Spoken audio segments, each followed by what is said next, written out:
జై తెలంగాణ, జై తెలంగాణ.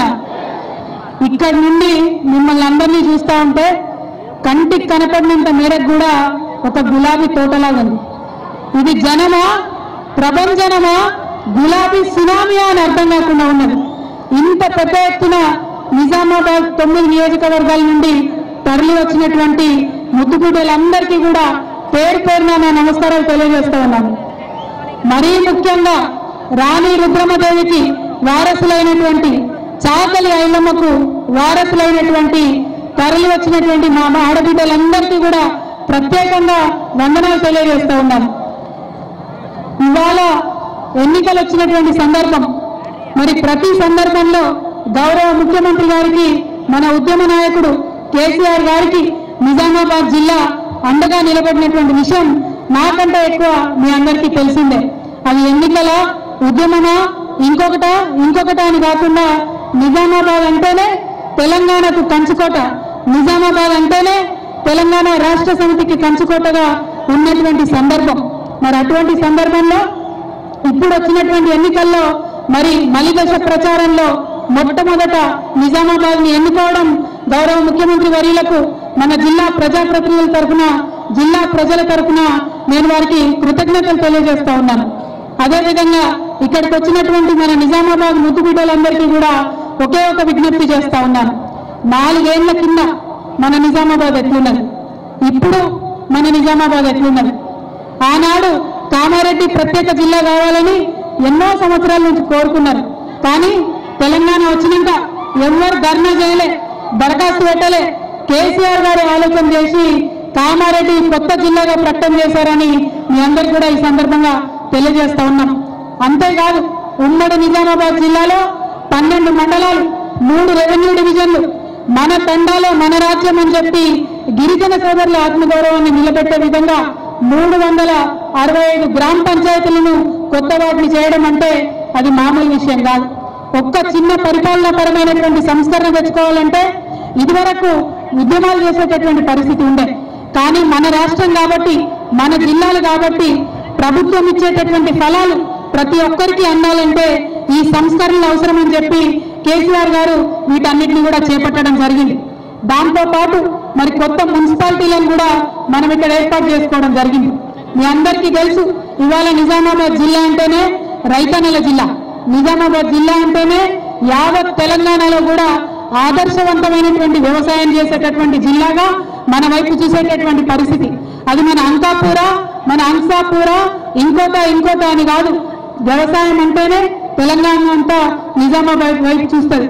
మరి అటువంటి నిజామాబాద్ లో ఇవాళ కరెంటు విషయంలో చూసుకుంటే 24 గంటలు కరెంట్ ఇవ్వడానికి దాదాపు 14,000 కొత్త ట్రాన్స్ఫార్మర్లు, 68 కొత్త సబ్ స్టేషన్లు ఇచ్చినటువంటి పరిస్థితి మనం చూస్తా ఉన్నాం. మన ఇక్కడ ఉండేటటువంటి ఎమ్మెల్యేలు అందరూ చాలా సీనియర్స్ ఉన్నారు. వారందరూ మాటికి చెప్పేవారు, ఒక్క సబ్ స్టేషన్ కావాలంటే చెప్పులు అరిగిపోయేలా తిరిగినా కూడా ఇవ్వనటువంటి పరిస్థితి. అటువంటిది ఇవాళ 68 సబ్ స్టేషన్లు మనం ఇక్కడ తెచ్చుకున్నాం. దాంతో పాటు మా ఆడబిడ్డలందరూ ఇక్కడ ఉన్నారు. ఎక్కువ మంది నిజామాబాద్ పట్టణంలో ఉన్న ఆడబిడ్డలందరూ కూడా కనపడతా ఉన్నారు. మీ అందరికీ తెలుసు, ఇంటింట్లో నీళ్లు కావాలంటే ఎంత ఇబ్బంది అవుతుందో తెలుసు. కానీ ఇవాళ మన నిజామాబాద్ లో ఉన్నటువంటి 1625 గ్రామాల్లో ప్రతి ఊరికి కూడా మరి ఇప్పటికే బల్క్ వాటర్ చేరుకున్నాయి. ఇంటింటికి నల్లా పెట్టి నీళ్లు ఇవ్వడానికి ప్రణాళికలు మనం 4,000 కోట్ల రూపాయలతో సిద్ధం చేసుకున్నామంటే అది కేవలం కేసీఆర్ గారికి మన ఆడబిడ్డల మీద ఉన్నటువంటి ప్రేమ అని ఈ సందర్భంగా మీకు తెలియజేస్తా ఉన్నాను.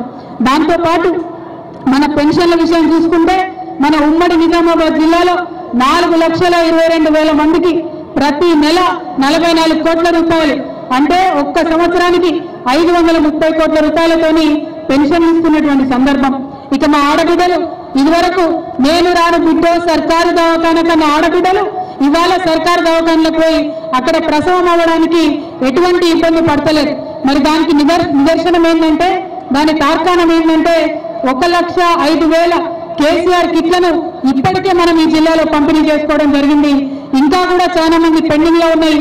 అవన్నీ కూడా త్వరలోనే పంపిణీ చేసుకోవడం జరుగుతుంది.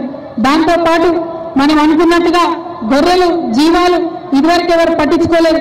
కానీ ఇవాళ నిజామాబాద్ జిల్లాలో 7,72,000 గొర్రె పిల్లల్ని ప్రభుత్వం ద్వారా మనం పంపిణీ చేసుకోవడం జరిగింది. అంటే అంత సంపద మన నిజామాబాద్ జిల్లాలో మనం ఇవాళ సృష్టించుకోవడం జరిగింది. అంతేకాదు మన యువకులు ఉన్నారు, యువ మిత్రులు ఉన్నారు, ఇక్కడ చదువుకున్నటువంటి పిల్లలకు ఇక్కడే ఉద్యోగాలు రావాలనేటటువంటి ఉద్దేశంతో 292 కొత్త పరిశ్రమలు నిజామాబాద్ జిల్లాలో రావడం, దానికి 2400 కోట్ల పెట్టుబడి కూడా మన జిల్లాకు వచ్చింది.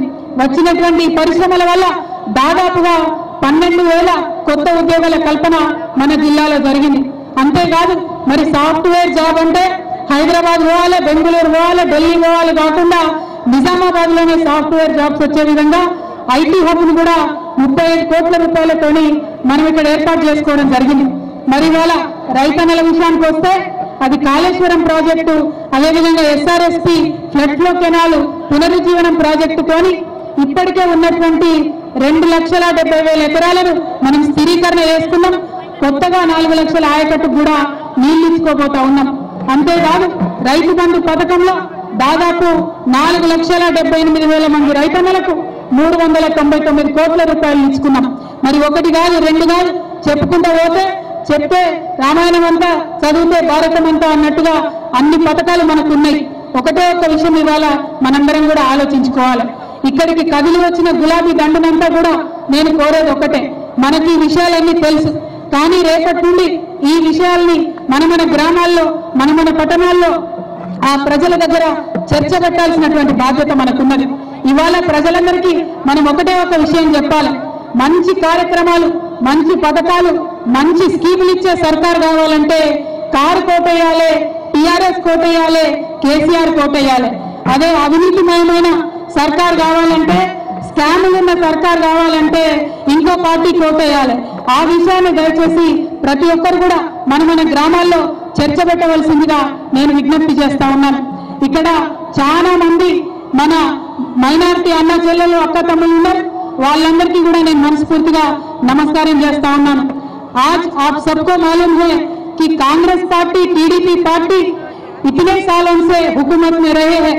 हुकूमत में रहने के बावजूद उनके दौर में कुछ भी तेलंगाना के वास्ते या अक़लियतों के बलबूते के वास्ते उन्होंने काम नहीं किया है। और सबसे ज्यादा तेलंगाना को बर्बाद करने में अगर किसी का हाथ है वो कांग्रेस और तेलुगुदेशम पार्टी का ही हाथ है। लेकिन आज क्योंकि इलेक्शंस आए हैं वो आपके पास आएंगे, अच्छे बुरे नकाब पहन के आएंगे, आपको बड़ी अलग अलग तरीके से बातें बताएंगे। लेकिन आपको मालूम है हमारे तेलंगाना के मुसलमान कम्युनिटी, माइनॉरिटी कम्युनिटी परिंदों के जैसे हैं, जितने भी प्यार से बुला लो उनकी असली फितरत तो आपको मालूम ही है। मैं आपसे इतना ही गुजारिश करना चाहती हूँ कि सबसे बड़ा हाथ तेलंगाना को बर्बाद करने में जिनका है उनका साथ मत दीजिए। जो पार्टी, जो नेता, जो लीडर आपके बलबूते के लिए काम कर रहा है सिर्फ उनके साथ दीजिए, केसीआर साहब के साथ दीजिए।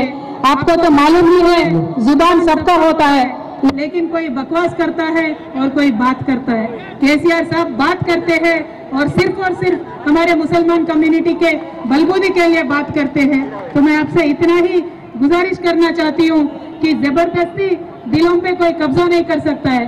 केसीआर साहब का किरदार ऐसा है, केसीआर साहब का साफ दिल है, वो हमेशा आपके वास्ते सोचते हैं, काम करते हैं।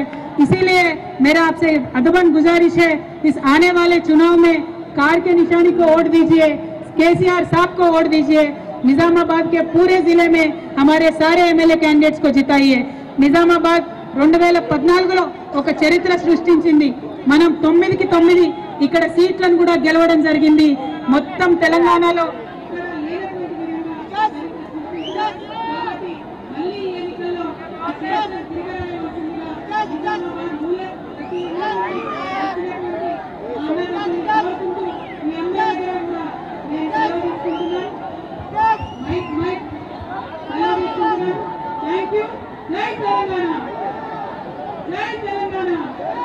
కేసీఆర్ గారి నాయకత్వం, కేసీఆర్ గారి నాయకత్వం.